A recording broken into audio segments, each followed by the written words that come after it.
Kebakaran lahan dan hutan masif terjadi di sejumlah wilayah di Indonesia. Per Agustus, luas lahan terbakar sudah mencapai 107.000 hektar. Selain faktor kemarau ekstrem, ulah manusia menjadi penyebab utama kebakaran lahan.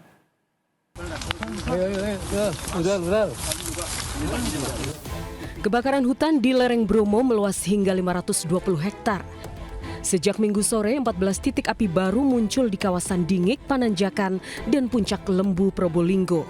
Titik tersebut berjarak sangat jauh dari titik api awal kebakaran yang berada di Blok Bantengan, Kecamatan Senduro, Lumajang.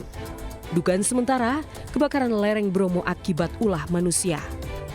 Menteri Kehutanan Raja Juli Antoni saat meninjau kebakaran hutan di Bromo menyatakan akan menindak tegas siapapun yang melakukan aktivitas terlarang hingga memicu kebakaran.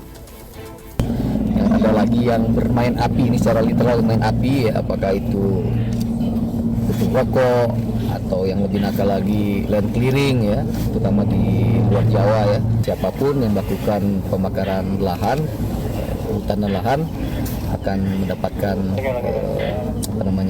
hukuman yang setimpal. Tidak hanya di lereng Bromo, sebanyak 3 hektar lahan di Gunung Gede Pangrango juga terbakar beberapa hari lalu. Kebakaran juga melanda sejumlah lahan gambut di Sumatera. Di Kecamatan Sungai Gelam, Kabupaten Muaro Jambi, luas lahan terbakar mencapai 50 hektar. Polda Jambi menyelidiki indikasi warga sengaja membuka lahan dengan cara dibakar hingga memicu kebakaran lahan gambut. Sementara di Pelalawan Riau, puluhan hektar lahan gambut terbakar. Tim gabungan berjibaku melakukan pemadaman dari jalur darat dan udara. Menko Polkam Jamari Caniago menyatakan luas lahan dan hutan terbakar di Indonesia saat ini sudah mencapai 107.000 hektar. Yang kita waspadai memang ada pada 6 provinsi itu. Itu adalah mulai dari mulai dari Riau, kemudian Jambi, Sumatera Selatan, Kalbar, Kalteng, dan Kalsel. Dan itu pun sudah kita kendalikan sampai dengan saat ini. Selain kesiapan tim lapangan, pemerintah menyiapkan anggaran khusus untuk penanganan dampak El Nino panjang pada tahun ini. Tim Liputan iNews melaporkan. Rencana pembongkaran makam dan autopsi ulang Sutrimo, orang dekat mantan Jampitsus Febri Adriansyah, dilakukan Polda Metro Jaya pada 12 Agustus mendatang di Banyumas, Jawa Tengah. Perkara tersebut juga kini sudah ditingkatkan ke tahap penyidikan dan polisi terapkan pasal pembunuhan berencana.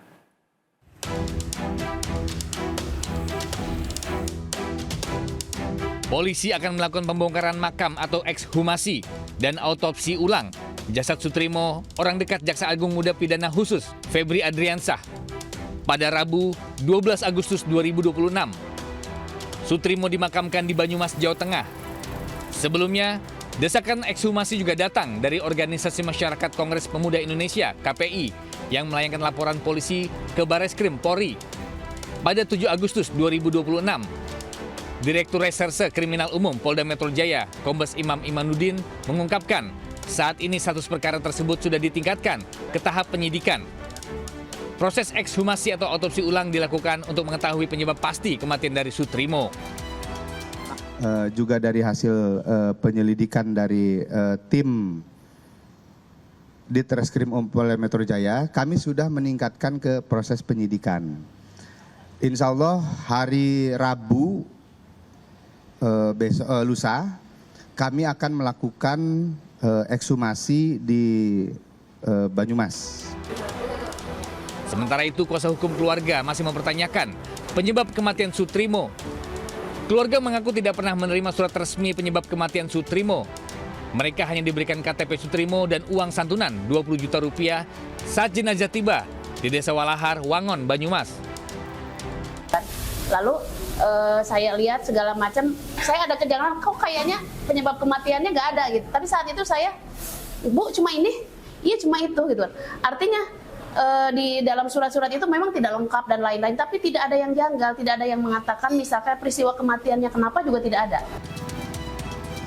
Bagi keluarga yang terpenting saat ini mendapatkan kepastian dan mengetahui secara jelas apa yang sebenarnya terjadi, bagaimana rangkaian peristiwanya, serta apa yang menjadi penyebab kematian Sutrimo. Tim Liputan iNews melaporkan. Terus melejitnya harga pakan ayam petelur, sementara harga jual telur anjlok membuat peternak resah dan membuat aksi membagikan ribuan telur ayamnya di Kendal, Jawa Tengah. Aksi serupa juga dilakukan peternak yang ada di Magelang hingga warga saling berebutan untuk dapat ayam yang dibagikan.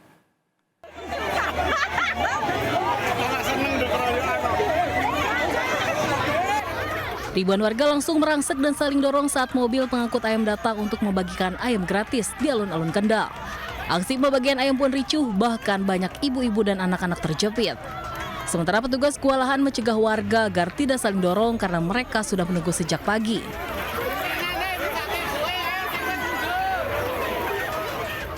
Aksi pembagian ayam ini sebagai protes peternak yang kesulitan membeli pakan ternak yang terus meroket, sementara harga telur malah anjlok. Dan untuk mengurangi kerugian semakin banyak, maka peternak memilih membagi-bagikan ayam ke warga. Total 15.000 ekor ayam habis dalam waktu kurang dari setengah jam. Aksi bagi-bagi ayam gratis juga dilakukan peternak di alun-alun Kota Magelang.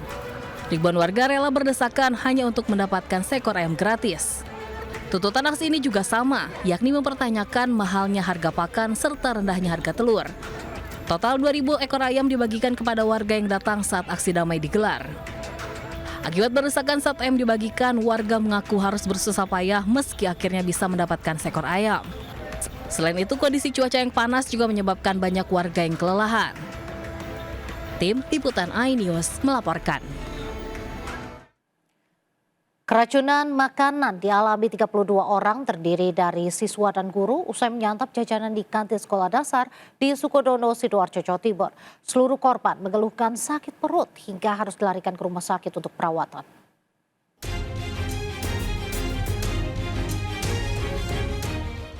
Total 32 siswa dan guru yang dilarikan ke rumah sakit. Diduga akibat keracunan makanan jajanan di kantin SD Islam Ar-Rahma Sukodono, Sidoarjo. Rata-rata korban mengeluhkan sakit perut hingga harus mendapatkan perawatan intensif. Setelah mendapat pertolongan medis, sebagian besar siswa sudah diizinkan pulang untuk jalani rawat jalan. Sementara masih ada 1 siswa dan 2 orang guru harus menjalani proses rawat inap di rumah sakit. Pihak sekolah bekerja sama dengan Dinas Kesehatan Sidoarjo pun segera memeriksa kondisi kantin sekolah, termasuk sisa jajanan yang diduga sebagai sumber keracunan. Selain itu, sejumlah peralatan dapur dan saluran air juga diperiksa dan sampelnya sudah dikirim ke laboratorium. Untuk saat ini 27 siswa kami sudah bisa pulang ke rumah masing-masing, rawat jalan di rumah masing-masing. 1 siswa kami masih ada di Rumah Sakit Mitra Keluarga Sidoarjo dan 2 guru kami berada di Rumah Sakit Asakina untuk perawatan. Akibat dugaan kasus keracunan massal ini, seluruh korban diizinkan beristirahat dan tidak mengikuti proses belajar mengajar. Sementara kantin sekolah masih ditutup hingga batas waktu yang belum ditentukan. Dari Sidoarjo, Jawa Timur, Pramono Putra iNews melaporkan.